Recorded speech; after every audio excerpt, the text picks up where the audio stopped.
Oh wow. Ahoy hoy friends and enemies, the Dishonored pistol challenge run was just something I made last minute for the year of 2023, only for it to quickly become the most popular video on my channel, and pushed me over the 100 subscribers mark.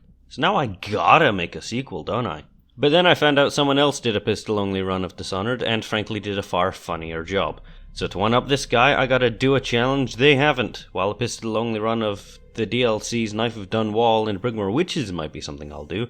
Instead, I'll be asking the question, can you beat Dishonored's DLCs with only Summon Assassin? Rules are as follows. I will not be dispatching any enemies in my run. Only assassins I summon will do that. Unlike the pistol run, I actually can get powers, as a number of powers unlocked can buff my summons. All targets must perish through the delegation of tasks. And lastly, I must aim for a low chaos ending, again. The adventures of Dowd start with a flashback to the death of the Empress, and it makes him feel so bummed out he decides he doesn't want to do his own dirty work anymore. The outsider starts singing, "Hey there Delilah, what's it like in Dunwall City?" and Dowd sets off to find Delilah. The first stop is a whale oil refinery, where all the workers are on strike. In order to get inside, I need a time card, and I assumed the cleanest way to get one would be to pay for the favor to get the combination to the safe. I would be wrong. The first proxy kill of the run was the guard by the safe. The assassin also lured in several other guards because, I would learn, despite teleporting in behind the enemies, they don't do stealth kills and are very noisy. Fortunately, after the first guard was dead and the assassin vanished, everyone else left the room, so I could grab the time card. Once I make it inside the refinery, I grab an extra rune, because unlike in the previous runs, I will need them. I make it to the office of Bundry Rothwild, and in order to get the info I need, I would need to knock him out, knock out the strike chief, or kill him and work with the strike chief. She was actually sent here to sabotage the refinery, and makes us do the dirty work instead, which is where the run gets complicated, as I would accidentally get caught by the butchers who start attacking me. Seems that the enemies in the DLCs have been cured of the base game's stiff neck issues, as they can look up now. I used an assassin as a distraction to get away. I did mercy kill a whale though, just so I could get his eye for a rune later. I had to turn the pressure valve while being chased by the butchers as the facility exploding around me. It made it very difficult to focus on not getting caught.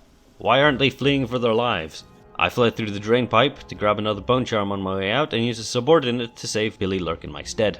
I ended the mission with high chaos with 6 guards, butchers, and overseers deceased, along with 2 civilians. No idea how I killed them, they weren't even in my footage. Blowing up the building probably did that. Because I have high chaos, Billy kills a guard at the start of the next mission. At least she can do a stealth kill. The runes I acquired allow me to get Arcane Bond 2, Vitality 1, and Shadow Kill 1. But until I get Shadow Kill 2, my assassins won't be getting any use of it. The next job is to assassinate a barrister on behalf of his niece for more information pertaining to Delilah. But first you must save her from 3 gang members with excellent fashion sense. It took 3 summons to take them down because they aren't very quick and struggle to do stealth takedowns. While talking to the barrister's niece, I hear a lot of gunshots in the background. That's probably going to reflect poorly on my end score. One benefit of being in high chaos is the key to the target's house isn't in gang-infested territory, but I still have to avoid all the guards high up on the rooftop. Needing more runes, I checked nearby buildings and secret rooms and wound up listening to the overseer talk about My Chemical Romance.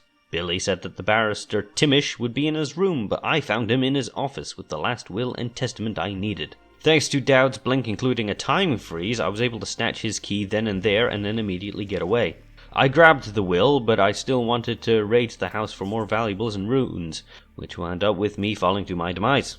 I reloaded to when I took the will, which got me seen by everyone, and then eventually killed. The next time I reloaded, I immediately used the freeze time included with the blink. I concluded the best course of action to clear the building and eliminate the target was the non-lethal option, which would draw him outside where an assassin could take him out. This turned out to be a horrible idea, as not only did it not knock everyone in the building out, but also the barrister took 2 assassins to eliminate because of all the enemies that could stop them. Ultimately, I had to get the rest of the runes and stuff while being followed. Not great, as this level also ended with high chaos. Only 4 enemies killed this time, consisting of only the target and gang members, but still not enough to bring me down to low. I have entered the high chaos version of Dowd's base, and I have to rescue all the assassins around the place. Because I have Arcane Bond rank 2, my assassins can move during freeze time, so I conclude the best course of action is to get 2 runes to acquire freeze time. The first attempt ends unceremoniously. The second try I managed to get both runes in level. With some very careful sneaking, I managed to free every assassin without confrontation. According to the wiki, if you use Summon Assassin to eliminate the leader after rescuing every assassin, multiple will join you. Except every time I tried, I only got one, which made the fight very difficult. Eventually, after running around in circles to avoid the music box, my summons finally took out the head overseer. With every objective complete, I tell a subordinate to knock out every other overseer. It counts, as I'm still getting my assassins to do my job for me, and hopefully bring down the chaos level. With the level clear, I grab every potion and bone charm I can find because I believe I'll need them. I get the high chaos ending where I'm forced to kill Billy Lurk, or rather I get someone else to kill her for me. Oddly enough, despite getting the high chaos boss fight and the high chaos achievement, the overall stats say low chaos, and Brigmore Witches carries over from a low chaos save game. Does this count as getting a low chaos ending for the challenge? I'll say yes. The second DLC starts with a fight with Corvo, but since I lose access to my powers, the only course of action is to lose. Doesn't matter much as it was all a dream. In the first mission of Brigmore Witches, my goal isn't to kill but to rescue, and it's at this point I realize how OP Bend Time is. Because including the Overseer disguise I used at the beginning, I didn't get into any confrontations and used Summon Assassin 0 times. So going forward, I will avoid using Bend Time unless I pair it with Summon Assassin.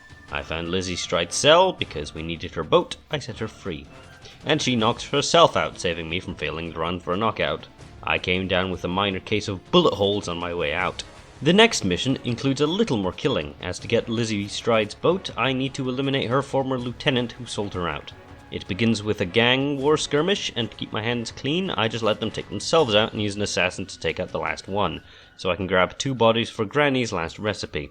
After grabbing a rune and upgrading to Summon Assassin level 2, I pay a visit to the black market to collect my free gift from Abigail Ames, enter the gang hideout, and stealthily make my way to the boat where Edgar is neutralized. Then my game crashed so hard I had to reset my laptop, and when it came back on, my footage was corrupted. When I returned, Edgar stayed dead, but I was very cautious and kept restarting my recording.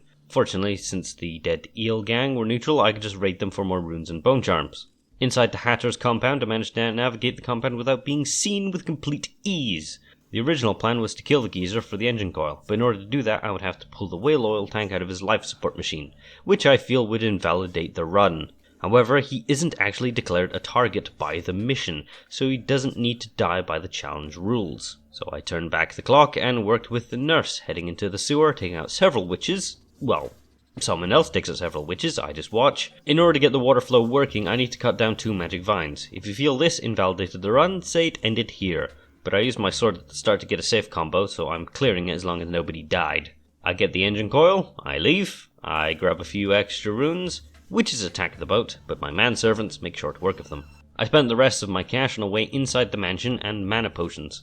I meet the Redcoat Witch who lets me in through the crypt. This level probably has the most kills of all the levels, to the point where I'm running out of ways to say, and then they died. Made some good distractions though. With the lamp and a few dozen more dead witches, I could enter Delilah's painting. Fallout Boy shows up to tell me that they in fact won't remember me for centuries. And taking a leap of faith into the hole brings me to Delilah's art studio within the void. I definitely needed the extra potions to freeze time so the assassins could have an advantage against Delilah and her clones. After the last one died, the real Delilah showed up, and once again, someone else did my dirty laundry, finishing the DLC and proving yes, you can indeed beat Dishonored Knife of Dunwall and Brigmore Witches, including a low chaos finish, with only Summon Assassin. Technically. Now, Doubt's fate is determined by Corvo.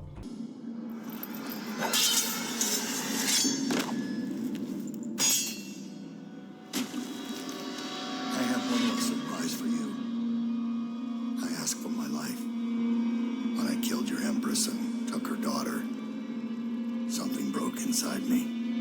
Now I want nothing but to leave this city and fade from the memory of those who reside here. I've had enough killing. So my life is in your hands. Make your choice. Just kidding, he gets spared and leaves, making this entire run non-canon to the pistol-only run. Well, this was another enjoyable challenge, and I do have a fondness for Dishonored's DLC missions, even though I didn't play Brigmore Witches a whole lot, on the account that my old PS3 refused to run Dishonored for some reason after the second DLC came out, which, you know, sucks.